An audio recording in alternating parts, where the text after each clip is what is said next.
Hi students, a warm welcome to botany class. Let's begin from the first chapter, diversity of living world. The topic is diversity of living world. What are the learning objectives? Living things and non-living things.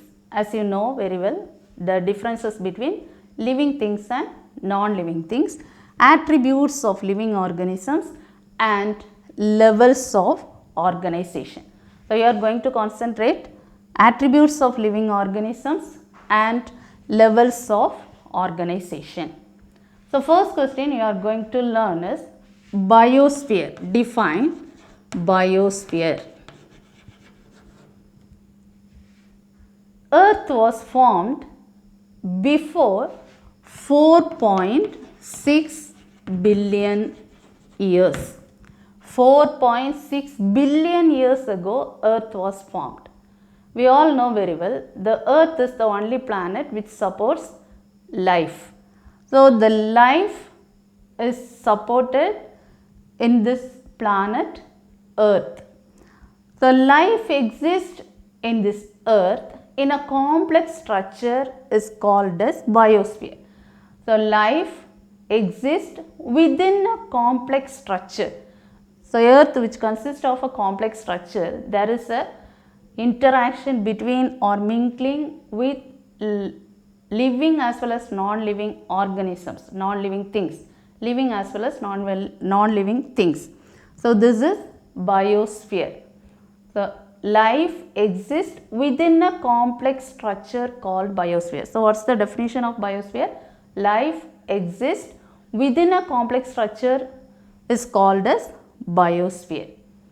So, in this biosphere, there are number of living organisms and non-living things. So, this number of living organisms which shows responses towards the non-living things. For example, there are so many examples because this Earth which consists of lot of wonders and mysteries. There are certain organisms which respond towards the stimulus. For example, the light, the response of sunflower towards the light, the twinkling of firefly in the dark forest, the rolling of water on the surface of lotus leaf.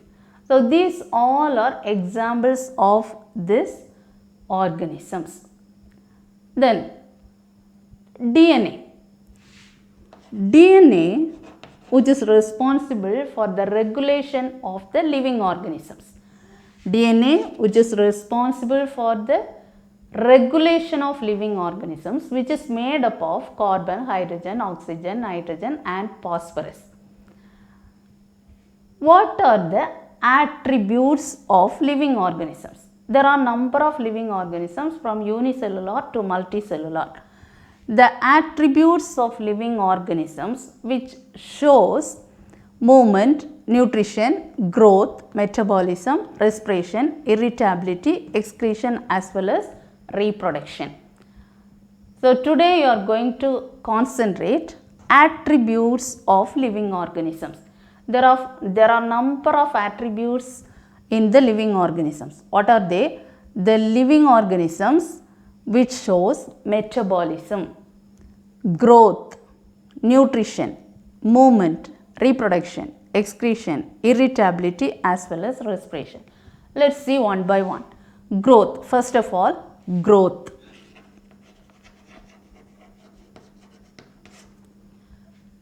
Growth is two different types.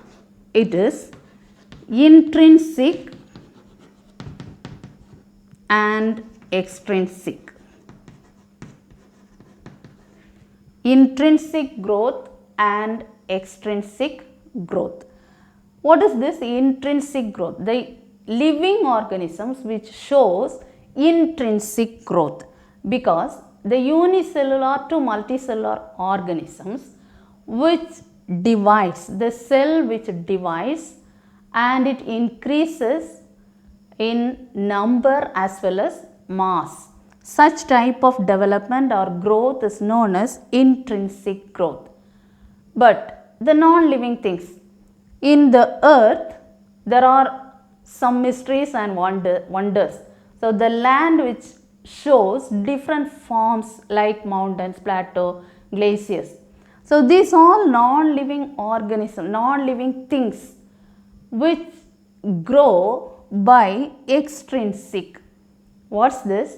By addition of materials. For example, this mountains, rocks, the rocks or the sand. This all by addition of materials it grow in size. That type of growth is known as extrinsic. So there are two different types of growth, intrinsic and extrinsic. Intrinsic which shows in living organisms, extrinsic growth which shows in non-living things. So it shows in animals and plants the growth is differ. Growth of animal and plant. In plants, the plants grow and grow. It's unlimited. The plants which grow indefinitely. Till its lifespan it grows. But in animals it's not like that. There is a limitation to the growth of animals. So animals and plants, it shows variations in their growth and development. So growth is one of the very important process of living organisms. Either plant or animals, growth is essential. Then second attribute, let's see about the reproduction. Reproduction, before that in growth also there are unicellular and multicellular organisms. So unicellular, which is again classified, there are number of organization, levels of organization you may study in the lower classes. There are so many categories the living organisms can be classified. So one among the classification is prokaryote and eukaryote. Prokaryote and eukaryote. This prokaryote and eukaryote shows differences. What are the differences? The prokaryotic organisms which consist of, which possess this, there is no well-defined nucleus and the cell organelles are absent in prokaryote. For example, bacteria. In bacteria, there is well-developed nucleus is absent. We can say that nucleus is nucleoid. So in the structure of in the bacteria, there is a nuclear material. This is known as nucleoid, or it's known as incipient nucleus. So it's not membrane bound. What's meant by membrane bound nucleus? In eukaryote, which shows membrane bound nucleus, which consists of nuclear membrane, nucleus which consists of nuclear membrane. This membrane is absent in this nucleoid.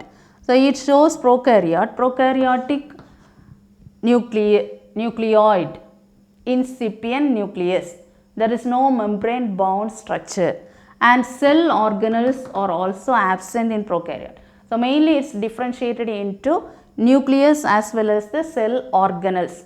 What are the cell organelles? Mitochondria, chloroplast, endoplasmic reticulum, ribosomes. These all cell organelles, Golgi bodies, all these organelles are absent in prokaryotic. Eukaryote, there is a well-defined nucleus and inside there are number of cell organelles. The cell organelles, mitochondria, all the cell organelles are present in this. This is seen in eukaryotic organisms. The mitochondria, chloroplast, all the cell organelles are present within this. Here endoplasmic reticulum, this nuclear membrane which is followed by endoplasmic reticulum, which again consists of ribosome. Here is mitochondria, then in the plant cell there is chloroplast, Golgi bodies. These all organelles are present in eukaryotic organism. So, there is a difference between prokaryote and eukaryote. Now, reproduction. Reproduction is very essential feature of living organism. It's one of the essential feature of living organism in which the living organism perpetuate its species. It can be continuously give its species. So, it perpetuates. It's the very important process of living organisms. There are two different types of reproduction. It shows asexual reproduction and sexual reproduction. In asexual method, there are number of methods which produce the species. For example, in asexual method, there are certain examples: fragmentation,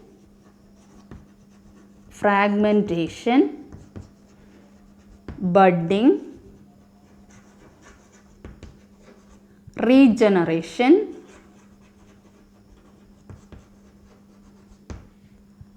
conidia formation, conidia formation. These all methods are comes under asexual methods. Fragmentation. What's the example? Fragmentation. There is an alga called Spirogyra, which is a filamentous alga. This alga which divides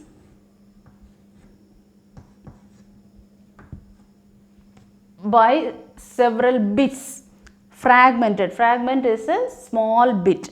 So, this body can divide into number of bits. It can detach from the parent one. Each bit or the fragment are able to develop into a new species. So, this type of reproduction is called as fragmentation.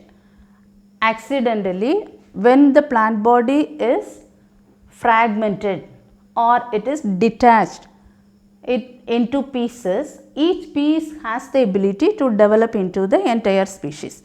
Is called fragmentation. Example, Spirogyra. Budding. In yeast, there is an example, budding. Bud is produced.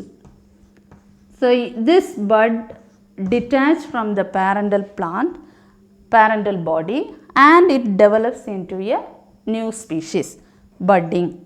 And Hydra also it shows budding. Then regeneration.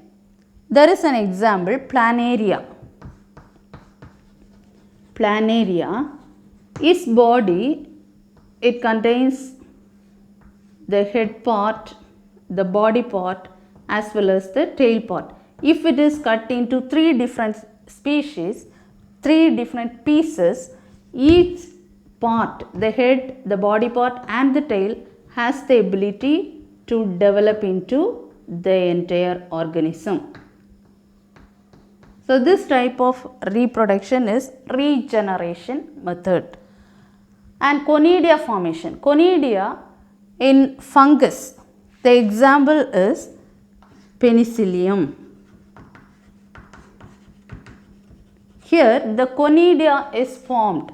Conidiophore, the plant body, it is mycelium. So, from this thallus, there is a hypha which grows erect and it produces conidiophore. Here the conidia is formed. Conidia, formation of conidia. Example, this Penicillium. So, these all examples are asexual method of reproduction. What are they? Fragmentation, budding, regeneration and production of conidia. So, these all methods with the example is important. Then in sexual method, it shows variation. The variation due to recombination. in sexual method of reproduction. So, higher plants reproduces by sexual method. Now, what are the other attributes? Movement.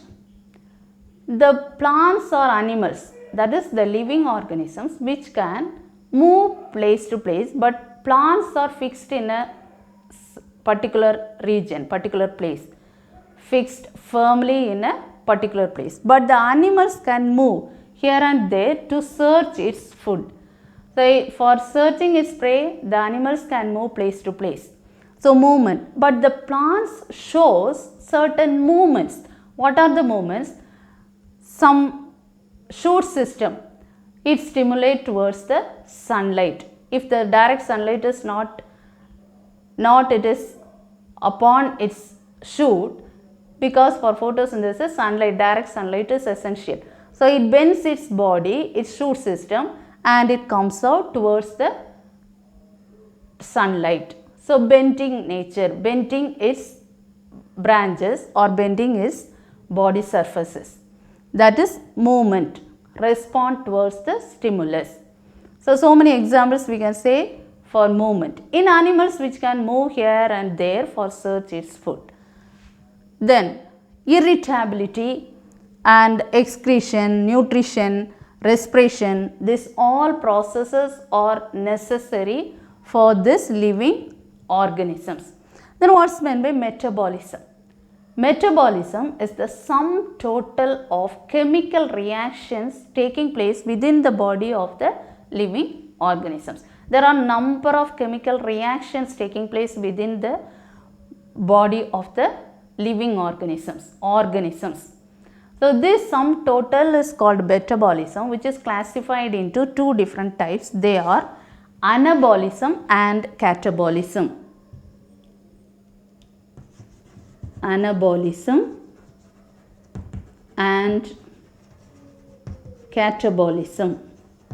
What's the difference among these two? Anabolism is the build-up process. Catabolism is the breakdown process. So, there are number of chemical reactions that's known as metabolism. So, metabolism, three different definitions are there. Metabolism, anabolism, catabolism. Metabolism is the sum total of chemical reactions within the organism. Anabolism is the build-up process. Catabolism is the breakdown process. How it builds? For example, the protein synthesis. The amino acids form together and produces as a protein. Anabolism, build-up process. The smaller units are combined together and forms as a complex structure. But catabolism, the complex structures are breaking down into smaller substances. For example, glucose. When it breaks down, it gives energy and it releases carbon dioxide. So, likewise. This is the example of anabolism and catabolism. So, today you are going to learn the differences between anabolism and catabolism. Then another question is levels of organization in integration in living organisms. There is integration of living organism. Without the integration of living and non-living, it's not isolate. There will not be isolation. There will be a integration. At first, atoms. From the atoms, the molecules and compounds are formed. From the molecules, it forms as the organelles. From the organelles, living cells are developed. Then from living cells, the cell is the structural and functional unit of living organism. From the cell, there are number of cells grouped together and forms as a tissue, and the tissues are organized together and forms as the organ, then organ system, then it produces the individual species. Each individual it grouped together and forms as a population, and each population it forms as the community, and the community which forms as the ecosystem, and finally the ecosystem is present in the biosphere. So, at first you learn what is meant by biosphere. The life exists within a complex structure called biosphere. So, here the biosphere, which is a complex structure which consists of atom, molecules, organelles, living cells, tissues, organs, organ system, individual, population, community, ecosystem, these all together in a complex structure called biosphere. So, there is an estimation, and what are the non-living things present here in the molecules, which is colloids, crystals as well as the mixtures. Then in the earth, which consists of some million of species, according to Mora et al. In the year 2011, he estimated, Mora et al. Estimated in the year 2011, there are 8.7 million species on the earth. So, let us conclude today's class within this levels of organization and integration in living organisms. Let us review what you learned today. First, you learned the definition biosphere, then attributes of living organisms and levels of organization and integration in living organism. So, draw this in the book. These two flowcharts are given. Write it in the class note and learn these two questions and all the definitions before the next class. Thank you.